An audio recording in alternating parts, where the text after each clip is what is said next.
Our reporter Steve Large has been in the Bay Area. He's right now live here on Prime Time. So Steve, what was her message months after her election loss? Yeah, so let me show you the scene right here. We're right outside the Palace Hotel where that speech just wrapped up. And you can see we are waiting for Kamala Harris to leave this building. There's a number of Secret Service vehicles and police vehicles here. We believe that she may be coming out of the building on the sidewalk on the side of the Palace Hotel right here. We're keeping our eyes pegged on that door right there. But for now, we can show you the video of Kamala Harris actually arriving. We got that arrival just about an hour before she spoke. You can see her getting out of a black SUV here, dressed in a black suit, and you can see her walking in pretty much around the public.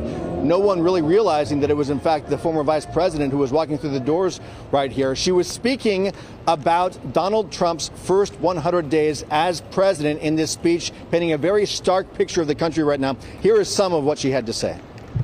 Now, I know tonight's event happens to coincide with the 100 days after the inauguration, and I'll leave it to others to give a full accounting of what has happened so far. But I will say this.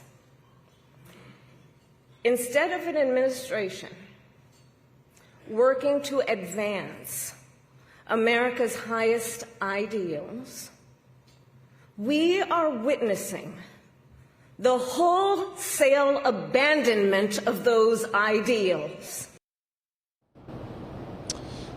So really the takeaway from her speech was that she believes that the country is heading towards a constitutional crisis, but also the message here was for women who she wanted to inspire and empower to run for elected office.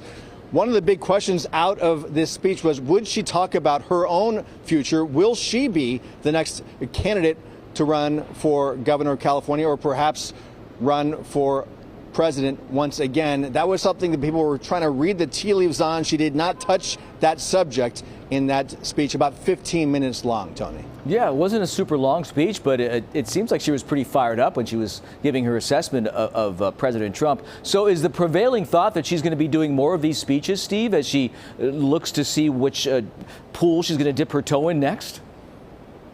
I mean, I think the idea is that she has to remain relevant as she makes her decision about whether or not to run. And that's the idea, that she chose this moment after the 100 days. You've got a president whose poll numbers, if you read them, in some ways looks like they're down, an opportunity for her to pounce. But she has to stay in the news cycle and keep in the minds of voters if, in fact, she chooses to become a candidate again.